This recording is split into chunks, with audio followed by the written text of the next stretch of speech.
Express లో నక్షి మేళా సందర్భంగా free shipping across the world. నమస్కారం, సుమన్ టీవీకి స్వాగతం. 2025 సంవత్సరం నవగ్రహాల స్థితిగతులు ఎలా ఉన్నాయి, ద్వాదశ రాశుల వారికి ఎటువంటి ఫలితాలని అందజేస్తున్నాయి, ఈ విషయాన్ని తెలియజేసేందుకు మనతో పాటు ఉన్నారు ప్రముఖ జ్యోతిష శాస్త్ర పండితులు, శ్రీచక్రపీఠ వ్యవస్థాపకులు బ్రహ్మశ్రీ ప్రదీప్ జోషి గారు. గురుగారు నమస్కారం. శ్రీమాత్రే. గురుగారు, ఈ 2025 సంవత్సరం సో ఎంతమందికి అనుకూలంగా ఉంది, ఎంతమందికి అనుకూలమైనటువంటి ఫలితాలు లేవు, అసలు ఎలా ఉండబోతుంది 2025 సంవత్సరం టోటల్గా? శ్రీ గురుభ్యో నమః. శ్రీమాత్రే నమః. అందరికీ కూడా వ్యావహారిక నూతన సంవత్సర శుభాకాంక్షలు. ఇది వ్యవహార సంవత్సరం. మనకి ప్రతి సంవత్సరం మనకి కొత్త సంవత్సరాలు వస్తూనే ఉంటాయి. మార్చి 31 దాటితే మనకేమొస్తుంది అని అంటే ఫినాన్షియల్ న్యూ ఇయర్ వస్తుంది. సో జనవరి 1 వచ్చింది అనుకోండి, ఇట్స్ అ వ్యవహారం అనమాట. అంటే మనకి ట్రాన్సాక్షన్స్కి సంబంధించిన న్యూ ఇయర్ ఇది. ఎందుకోసం అంటే ఎక్కడైనా మనం డేట్ మారుస్తాం కదా, ఇయర్ మార్చేస్తాం కదా, చెక్కుల మీద సంతకం పెట్టాలన్నా, ఏ సంతకాలు పెట్టాలన్నా డేట్ చాలా మ్యాండేటరీ. కాబట్టి ఇది వ్యావహారిక నూతన సంవత్సరం. కానీ ఇది మనకైతే నూతన సంవత్సరం కాదు. మన నూతన సంవత్సరం మనకి ఋతువులు మారాలి, ప్రకృతి మారాలి, అదంతా జరిగితేనే మనకు నూతన సంవత్సరం. మన ఉగాదే మన పండగ. ఇదైతే 2025 అయితే దండగ, పండగ అయితే కాదు. కాకపోతే టాపిక్ ట్రెండింగ్ నడుస్తుంది కాబట్టి. అది కాకుండా గ్రహస్థితులు కూడా ఈ 2025లో మారుతున్నాయి. గ్రహస్థితులు చాలా కీలకంగా ఈ 2025లో మారుతున్నాయి కాబట్టి చాలా మార్పులు వస్తాయి. ఈ 2000 మనకి బాగా గుర్తున్నది ఏంటంటే 2019, 2020 మన జీవితంలో ఒక ముద్రేసింది. కోవిడ్ మొత్తము రిసెషన్ వచ్చింది, ఫినాన్షియల్గా పడిపోవడం జరిగింది, చాలా జరిగాయి. సో అదొకటి.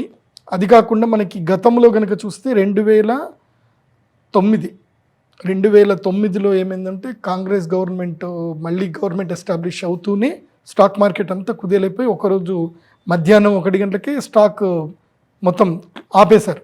అంటే 3:30 వరకు జరగాల్సిన స్టాక్ మార్కెట్ సో ఒక రోజుకి మొత్తం స్టాప్ చేసేసారు. అంత దారుణంగా స్టాక్ మార్కెట్ పడిపోయింది ఒకరోజు. అది ఇండియన్ హిస్టరీలో ఇది సెకండ్ టైం అది. సో అలాంటివి కొన్ని అప్పుడు జరిగాయి. ఈసారి కూడా ఏం జరిగింది, ఈ 2024లో ఆల్రెడీ మేము చెప్పినట్టుగానే గవర్నమెంట్ అయితే మోదీ గారి గవర్నమెంట్ వస్తుందని చెప్పాము. కాకపోతే ఏంటంటే కొంచెం సంఖ్య తగ్గుతుంది, బలం తగ్గుతుంది. ఆ రోజు రిజల్ట్ రోజు కూడా ఎంత దారుణం అయిపోయిందంటే ఒకే రోజు 30 లక్షల సంథింగ్ కోట్లేమో ఆవిరైపోయి, ఒకటేసారి 3 లక్షల కోట్ల వరకు ఆవిరైపోయి. ఇది ఆ రోజు రిజల్ట్ వచ్చే రోజు. ఇంకేంది అయిపోయింది, ఎన్డీఏ గవర్నమెంట్ రాదు, ఏదో ఉంది, ఇది హంగ్ వచ్చినట్టు ఉంది అనుకొని మొత్తం స్టాక్ అంతా ఆ రోజు బేర్ మార్కెట్ అయింది. సో ఇది అబ్జర్వేషన్ చేస్తే అంటే గతంలో నాకున్న అనుభవాలు, నేను చెప్పిన ప్రిడిక్షన్స్ బట్టి కనుక చూస్తే 2025 మాత్రం అద్భుతమైన సంవత్సరం, చాలా మంచి సంవత్సరం. కాకపోతే ఏంటంటే ఇప్పుడు ఇంపోర్ట్ ఏమైనా చేసుకోవాలి అనుకుంటే ఇప్పుడు ఇంపోర్ట్స్ అన్నీ కూడా చేసుకోవడానికి మంచి టైం. కాకపోతే ఈ 2025లో వినియోగదారులకు, ఎవరైతే కొనుక్కునే వాళ్ళు ఉంటారో, కొనుక్కునేటువంటి సామాన్యులకు మాత్రం నెత్తి మీద మొట్టికాయలు పడతాయి ఈ సంవత్సరం అంతా. అది ఏమిటంటే కనుక ఈ సంవత్సరానికి ఏంటంటే 9 సంఖ్య వచ్చింది అల్టిమేట్.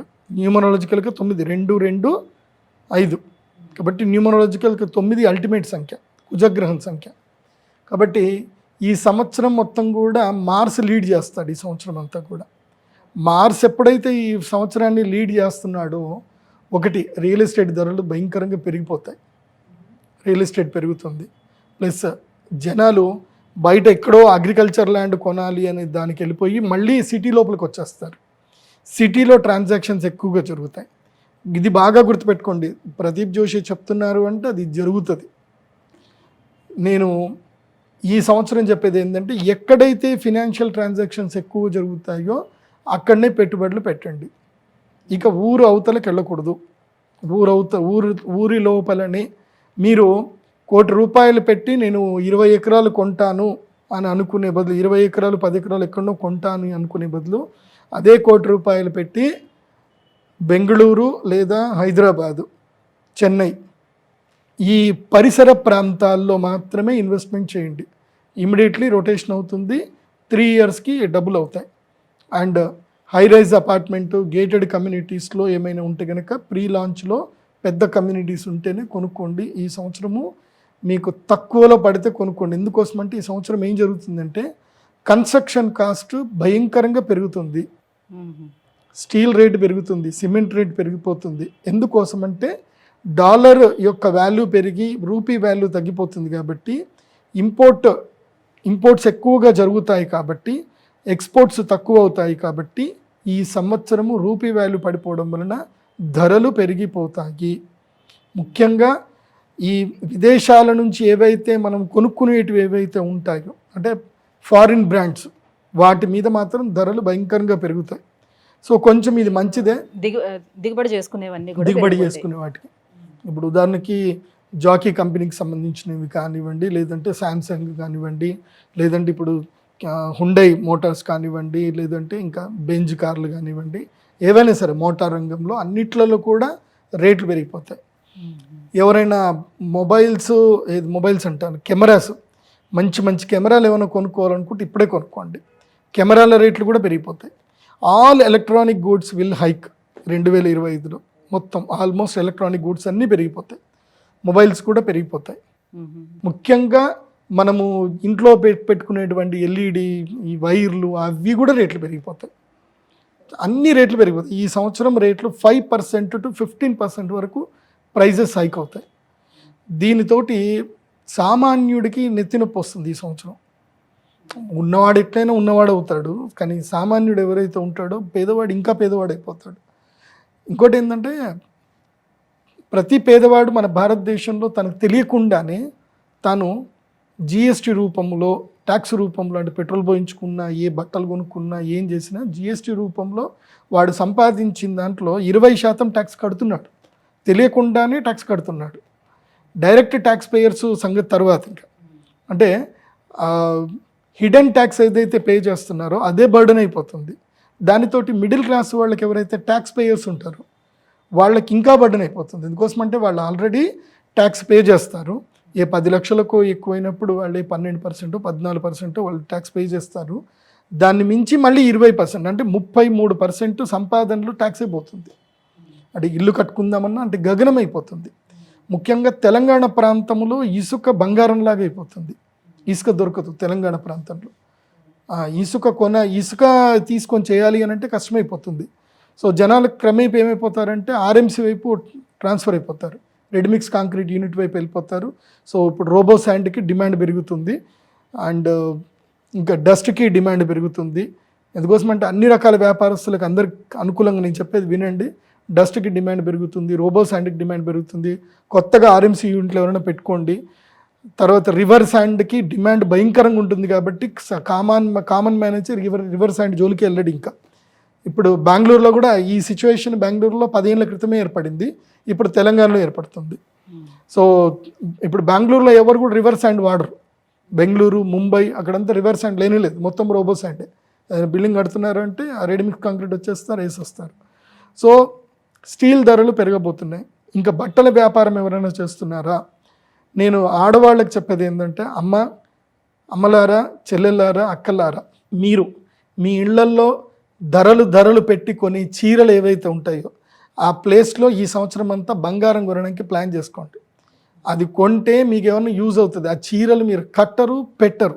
నేను ప్రతి ఇంట్లో చూస్తా, వాస్తు చూసినప్పుడు వెళ్తా కదా, ఏ ఇండ్లలో చూసినా మగాళ్ళ బట్టలేమో 2 సూట్ కేసుల మందం ఉంటాయి, ఆడాళ్ళ బట్టలు మాత్రం 14 సూట్ కేసులు ఎక్కువ ఉంటాయి.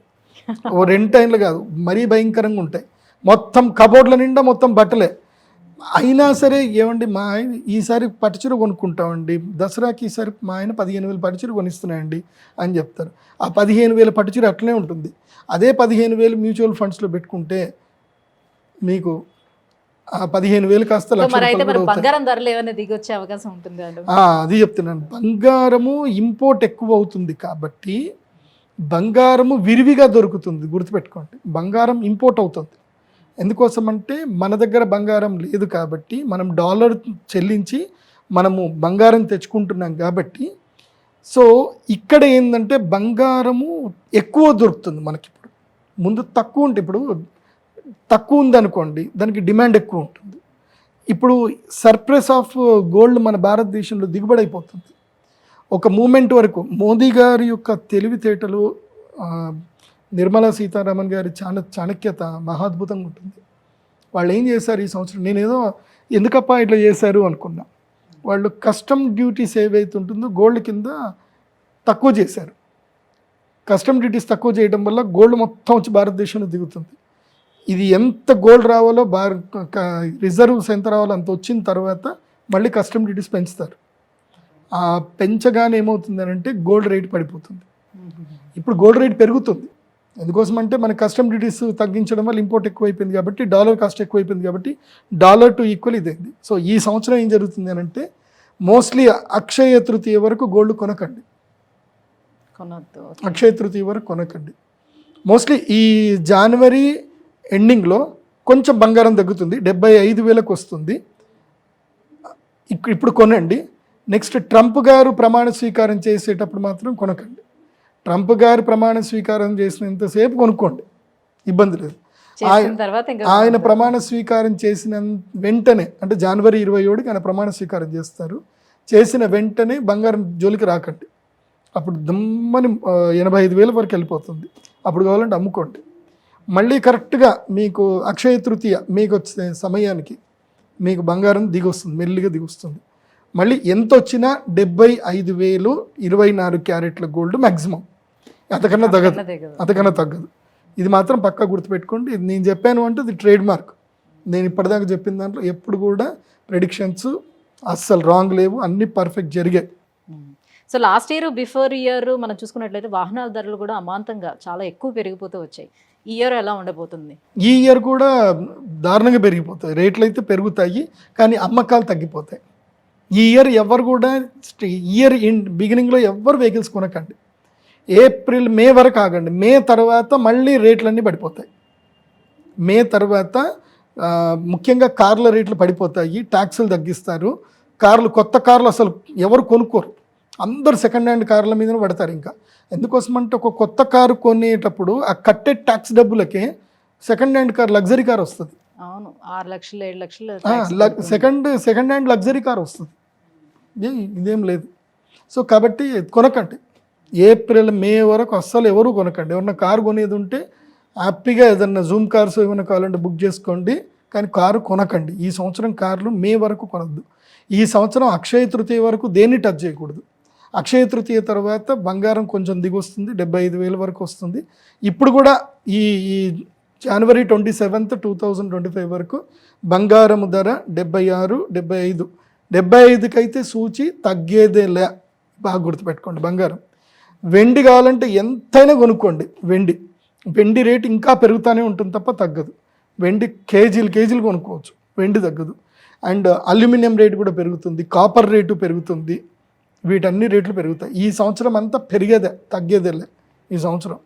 అంటే ఇంకా కామన్ మ్యాన్. ఇంకోటి బట్టలు కూడా చెప్తున్నాను. మనకి బట్టలు ఎందుకోసం అంటే ఈ సంవత్సరము శుక్ర శని యుతి వస్తుంది. షష్టగ్రహ కూటమిలో శుక్ర శని యుతి వస్తుంది. ఇది 1000 సంవత్సరాల తర్వాత వస్తున్నటువంటి షష్టగ్రహ కూటమి. ఈ షష్టగ్రహ కూటమి రాగానే బట్టల ధరలు కూడా పెరిగిపోతాయి. సో బట్టలు కొనుక్కునేటప్పుడు ఈసారి కూడా చాలా జాగ్రత్తగా కొనుక్కోండి. ఎందుకోసమంటే ఈసారి కాటన్ బట్టలు పర్వాలేదు, కానీ ధరలు కూడా మామూలు కనుక చూస్తే ఇంకెక్కువ అయిపోతుంది. ధరలు అయితే పెరుగుతాయి. సో ఈ సంవత్సరం అంతా కూడా ధరలు మాత్రం వాతలు బాగానే ఉంటుంది. ఏదైనా సరే కందిపప్పులు కానివ్వండి, మినపప్పులు కానివ్వండి, అన్నిటి యొక్క ధరలు పెరుగుతాయి. ముఖ్యంగా రైతులకి నేను ఈ సంవత్సరం చెప్పేది ఏంటంటే ఉల్లిపాయలు మంచిగా పెంచుకోండి. నిర్మోహమాటంగా ఉల్లిపాయ, మునక్కాయ, అదేవిధంగా కూరగాయలలో టొమాటో ఈసారి కొంచెం తక్కువ అనుకోండి. జూలై ఆగస్టు ఈ 2 నెలలు మాత్రమే జూన్ జూలై ఆగస్టు ఈ 3 నెలలు మాత్రమే టమాటాకి రేట్ వస్తుంది. యాజ్ యూజువల్ అది రెగ్యులర్గా జరిగేదే. కాకపోతే ఈసారి 120 రూపాయల కేజీ అట్లా పోతుంది. హోల్సేల్లో 80 రూపాయలు 90 రూపాయల వరకు పోయే అవకాశం ఉంటుంది. రీటైల్లో మాత్రం సో నిత్యావసర వస్తువులన్నీ కూడా పెరుగుతాయి. వాహన ధరలు పెరిగిపోతాయి. బంగారం కొంతవరకు పెరిగే అవకాశం ఉంటుంది. అండ్ లేబర్ కాస్ట్ కూడా పెరుగుతుంది. టైల్స్ వేసే వాళ్ళు కానివ్వండి, కన్స్ట్రక్షన్ కాస్ట్ మునుపు మినిమం 1200 ఉంటుండే ఇప్పుడు 1600కి రీచ్ అయిపోతుంది. లగ్జరియస్ వచ్చేసి 2000 ఉంటుండే ఇప్పుడు 2500కి రీచ్ అవుతుంది ఈ సంవత్సరం. కాబట్టి ఇల్లు ఏమైనా కట్టేది ఉంటే మే లోపలనే కట్టండి. మే లోపలనే. మీకు నిర్మలా సీతారామన్ గారు ఈ బడ్జెట్ అనౌన్స్ చేసే కన్నా మునిపే, అంటే శని మారుతాడు, నిజం చెప్పాలంటే శని మారుతాడు. శని మీనంలోకి వెళ్తాడు. మీనంలోకి శని వెళ్ళగానే కథం చంచలం అయిపోతుంది పూర్తిగా. శని స్వక్షేత్రం 2 రోజులు ఆపుతాడు. స్వక్షేత్రం దాటాడు, మీనం లోపలికి అడుగు పెట్టాడు అంటే ఇంకా అయిపోయాయి. ధరలు భయంకరంగా పెరుగుతాయి. సో స్టీలు, సిమెంటు ఏదైనా కొనుక్కునేది ఉంటే ఉగాదికి ముందు వరకే కొని పెట్టుకోండి, అడ్వాన్స్ ఇచ్చి పెట్టుకోండి. స్టీల్ ఎప్పుడైనా కొనుక్కోవచ్చు, స్టీల్ ఇప్పుడే కొని పెట్టుకోండి, ఎప్పుడు ఉగాది కన్నా ముందే కొని పెట్టుకోండి, మీకు సేఫ్ జోన్లో ఉంటారు. లేదంటే టన్నుకి 85,000 వరకు రీచ్ అయ్యే అవకాశం ఉంటుంది, 90,000 కూడా పోతుంది. ఇది హై కేటగిరీ, మంచిది చూస్తే. సో వాతావరణ పరంగా చూసుకున్నట్లయితే లాస్ట్ ఇయర్ మనం భూకంపాలు చూసాము, వరదలు చూసాము. సో వాతావరణ పరిస్థితులు అనేది కూడా చాలా చిన్న భిన్నంగా ఉంటాయి. ఈ ఇయర్ ఎలా ఉంటుంది మరి? ఇంకా ఈ ఇయర్ బాగానే ఉంటుంది, మరి అంత దారుణంగా ఏమి ఉండదు. కాకపోతే మన దేశంలో అయితే మంచిగానే ఉంటుంది మనకి. ఇది అది ఉగాది అప్పుడు చెప్తాను, ఇంకా చాలా విషయాలు చెప్పాలి ఉగాది అప్పుడు. ఉగాది వరకు అయితే ఏ ప్రాబ్లమ్స్ లేవు, కానీ ఇది అన్ప్రెడిక్టబుల్. ఇది ఏం జరుగుతుందో తెలీదు. మార్చ్ 28వ తారీఖు ఇట్స్ వరల్డ్స్ బిగ్గెస్ట్ ఈవెంట్. అది solar eclipse, world's biggest event. అది ఆకాశంలో కానక సందర్భంలో మధ్యాహ్నం వేళల్లోనే చీకటి ఏర్పడి మనకి ఏం కనిపిస్తాయంటే, ముఖ్యంగా కెనడా ప్రాంతంలో, మెక్సికో కెనడాలో మాత్రమే చీకటి ఏర్పడి, మీరు మగధీర సినిమాలో చూస్తుంటారు కదా, మధ్యాహ్నం పూటనే ఇట్లా గ్రహాలు తిరుగుతూ కనిపిస్తాయి కదా రాజమౌళి గారి వ్యూలో. సో అలాగా కనిపిస్తుంది. అన్ని గ్రహాలన్నీ సరళ రేఖలు కనిపిస్తాయి. 6 గ్రహాలు. చంద్రుడు ఎట్లా కనబడ్డా అనుకోండి, సూర్యగ్రహణం చంద్రుడు షష్టగ్రహ కూటమి. ఇది నిజంగా మెక్సికోకి వెళ్ళి చూడగలిగితే సూపర్. అది అంటే అది మనకి మంచి వండర్ఫుల్ ఎక్స్పీరియన్స్ అయితే ఇస్తుంది. కానీ ఇది అన్ప్రెడిక్టబుల్. అది ఎవరూ చెప్పలేరు అసలు ఇది ఏం జరుగుతుందో. నేను చాలా రీసెర్చ్ చేస్తున్నాను కానీ మా థాట్కి కూడా అందట్లా అది ఏం జరగబోతుందో అని. కాకపోతే ఒక లెక్క ప్రకారం అయితే కనుక ఇప్పుడు రాబోయే సంవత్సరం యొక్క పేరు మాత్రం మంచి పేరు కాబట్టి నాకు తెలిసి ఇది ఒక శుభ పరిణామానికి ఏదో జరుగుతుంది. ఇప్పుడు ఏదో నష్టం జరుగుతుంది, విపత్తు వస్తుంది, కానీ దానివల్ల శుభ పరిణామంకి వెళ్ళే అవకాశాలు అయితే ఉన్నాయి. నెగిటివ్ తక్కువ, పాజిటివ్ ఎక్కువ అని నేను అనుకుంటున్నాను. అదే అవ్వాలని కోరుకుంటున్నాను. మేము అమ్మవారు ఉపాసకులం కాబట్టి మళ్ళీ ఏది చెప్తే జరగొద్దు కాబట్టి నెగిటివ్ వద్దు, పాజిటివే జరగాలని కోరుకుంటున్నాను. కానీ ఒకటండి, మీనరాశి లోపలికి శని అడుగు పెట్టగానే, ఎందుకోసం అంటే అది గురుగ్రహ క్షేత్రం. గురుగ్రహ క్షేత్రములో శని ఎప్పుడైతే అడుగు పెడతాడో అప్పుడు బంగారము సామాన్యులకు దొరకదు, అండ్ పాడి నశిస్తుంది, పంట నశిస్తుంది. అది కాకుండా ఇంకోటి ఏం జరుగుతుందంటే, ఈ యొక్క చేపలకు ఏవైతే రాస్ బిజినెస్ చేస్తారో రొయ్యలు, వాళ్ళు విపరీతంగా నష్టపోతారు. మూకుమ్మడిగా చేపలు చనిపోతాయి. అలాంటి విచిత్రాలు మనం చూడొచ్చు. సముద్రం దగ్గరనే ఎక్కడో మొత్తం ఒకటేసారి చేపలని చనిపోయి కొట్టుకురావడము, ఇలాంటివి కొన్ని మనం విచిత్రాలు చూడొచ్చు, జరిగే అవకాశం ఉంటుంది. మోస్ట్లీ మన కర్మభూమి భారతదేశంలో ఎన్ని రోజుల వరకైతే ఏదైతే కనుక ఏది ఆశించకుండా నిస్వార్థంగా భారతదేశంలో ఎన్ని రోజులు అన్నదానం జరుగుతుందో, ఎన్ని రోజులు ఈ దేవాలయాల్లో మంచి పూజలు జరుగుతాయి, యజ్ఞయాగాదులు జరుగుతాయి, అప్పటి వరకు భారతదేశం పైన పెద్ద పెద్ద గ్రహస్థితులు ఏ ప్రభావాలు మనకి చూపించు. కానీ విదేశాల్లో మాత్రం చాలా భయంకరమైన ఇవి ఉంటాయి. అండ్ రాజకీయ సంక్షోభాలు వస్తాయి. యూరోప్లో రాజకీయ సంక్షోభం వస్తుంది. అలాగే ఈ షష్టగ్రహ కూటమి అదే భయం వస్తుంది, ఏం జరుగుతుందా అని చెప్పి. వీళ్ళు కొట్లాడుకుంటూనే ఉన్నారు, ఇది నాటో బీటో అంటున్నారు, ఏం జరుగుతుంది ఎవరికైనా తిక్కలేసి టక్కన ఒక అణుబాంబు వేస్తే ఏంది అని అదొకటే డౌట్ వస్తుంది. ఏం జరగవచ్చు జరగకపోవచ్చు, కానీ అవకాశాలు అయితే ఉన్నాయి. బికాస్ ఇది ట్రాన్స్ఫర్మేషన్ టైం, ఇది ఓకే టువర్డ్స్ గుడ్కే ఇది ట్రాన్స్ఫర్మేషన్. కానీ ఒక గుడ్ జరగాలంటే ఒక బ్యాడ్ జరుగుతుంది, అది జరిగితే తప్ప గుడ్ జరగదు. ఇప్పుడు ఉదాహరణకి జపాన్లో కనుక చూస్తే హిరోషిమా నాగసాకిలో ఆ అణుబాంబు కనుక పడి ఉండకపోతే జపాన్ ఇప్పటికీ గొప్ప కంట్రీ అయ్యేది కాదేమో. అది పడ్డాక వాళ్ళు ఇంకా తేరుకోవాలి, ఇంకా మనం సిస్టమేటిక్ అవ్వాలని వాళ్ళు ఒక టైం టేబుల్ ఫిక్స్ చేసుకున్నారు. That's why the being in second position. వాళ్ళు ఇప్పుడు థర్డ్ పొజిషన్కి వచ్చారనుకుంటా. సో వాళ్ళు మంచి పొజిషన్లో ఉన్నారు ఇప్పుడు. అట్లా ఏదో ఒకటి జరుగుతుంది, జరిగి ప్రజల్లో ఇది రావాలి. ఇప్పుడు నితిన్ గడ్కరీ గారు చెప్పారు, ఈ మధ్యన నేను పార్లమెంట్లో ఉన్నాను, మేము రోడ్లు బాగా విస్తీర్ణం చేస్తున్నాము, 2024 వరకు డిసెంబర్ వరకు కంప్లీట్ చేస్తాము, అప్పుడు మరణాల సంఖ్య తగ్గుతుంది అని నేను ప్రామిస్ చేశాను. కానీ నేను నా ప్రామిస్ విత్డ్రాల్ చేసుకుంటున్నాను. నేను సభకి సారీ చెప్తున్నాను. ఎందుకోసమంటే ప్రజల్లో ఎప్పుడైతే కనుక ఇప్పటి వరకు ప్రజల్లో ఒక మెచ్యూరిటీ లెవెల్ వచ్చేంత వరకు మనము ప్రజల్లో మార్పు వచ్చేంత వరకు మనం ఈ మరణాలు అయితే ఆపలేము అని ఆయన కూడా విత్డ్రాల్ చేసుకున్నాడు. ఇప్పుడు రోడ్లు పెద్దగా అయ్యాయి, మరణాలు తగ్గుతాయి అనుకున్నాం, ఇంకా పెరిగాయి. ఆయన బాధపడేది అది. కాబట్టి పీపుల్ షుడ్ బిహేవ్ యాజ్ మెచ్యూర్గా బిహేవ్ చేయాలి. కానీ గ్రహస్థితులు అంతే ఉన్నాయి. ఈసారి మరణాలు కూడా చాలా ఎక్కువగా ఉన్నాయి. మరణాలు ఎంత ఉన్నాయంటే 10 మంది పుడితే 9 మంది చనిపోతారు, అబ్బా, మిగిలేదు ఒక్కడే. అది. సో ఈసారి మరణాలు ఎక్కువగా ఉన్నది. భారతదేశం మంచిగానే ఉంది, కానీ చైనా లాంటి దేశంలో వృద్ధుల సంఖ్య బాగా పెరిగిపోవడం వల్ల ఇంకా అక్కడ కొన్ని తీవ్రమైన అక్కడ రెసెషన్ రావడం మన భారతదేశానికి మాత్రం మేలు జరుగుతుంది. అక్కడ ప్రొడక్షన్ తగ్గుతుంది, భారతదేశంలో కొత్త ప్రొడక్షన్స్ వస్తాయి. ఈ సంవత్సరం అయితే భారతదేశంలో స్టార్టప్స్కి మాత్రం సూపర్ టైం ఇది. నేను ఆ యంగ్స్టర్స్కి అందరికీ 2020 చెప్పేది ఏంటంటే, గో ఫర్ స్టార్టప్స్. ఉద్యోగాలు మానేయండి, స్టార్టప్స్కి వెళ్ళండి. ఎందుకోసం అంటే భారతదేశంలో లేబర్ కాస్ట్ పెరుగుతుంది, మ్యానుఫ్యాక్చరింగ్ కావాలి భారతదేశానికి. ఇప్పుడు ఎవరైతే మ్యానుఫ్యాక్చర్లో ఎంటర్ అవుతారో నెక్స్ట్ 5 years తర్వాత వాళ్ళు కింగ్లు అవుతారు. ఇప్పుడు ఎవరైతే మ్యానుఫ్యాక్చర్లో కానీ స్టార్టప్లోకి వెళ్ళారో 5 years తర్వాత వాళ్ళు కూడా మామూలు ఉద్యోగస్తుల కన్నా ఇంకా దారుణంగా వెళ్తారు. ఎందుకోసం అంటే ఇప్పుడు బిజినెస్ చేసే వాళ్ళకి this time to do the business. ఇప్పుడు బిజినెస్ చేసే టైం ఇది ఉద్యోగం చేసే టైం కదా. 2025 అందరికీ చెప్తున్నాను, బిజినెస్ చేసే టైం. అందులో ఏ రాశులు అనేది ఇప్పుడు చెప్తాను, జాగ్రత్త వినండి.